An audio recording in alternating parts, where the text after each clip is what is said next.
Pagkatapos sadto nagbalik liwat si Jesus sa igad sang dagat sang Galilea. Madamo nga mga tao ang nagpalapit sa iya. Gani gintudloan niya sila.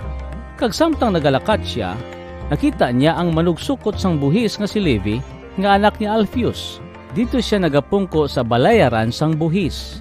Nagsiling si Jesus sa iya, "Dali, sunod ka sa akon." Kag nagtindog si Levi kag nagsunod kay Jesus.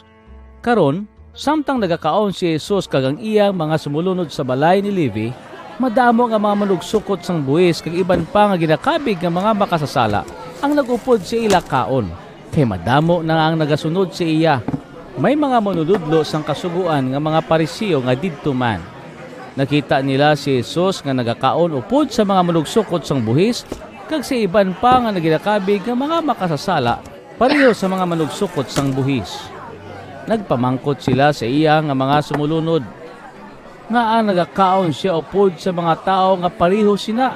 Nabatian ni Jesus ang ila pamangkot, gani gisabat niya sila, "Ang tao nga maayo ang lawas, wala lang kinahanglan sang doktor, kundi ang nagamasakit lang. Gani wala ako nagkadto diri sa pagtawag sa mga nagakilala nga sila matarong, kundi sa mga makasasala."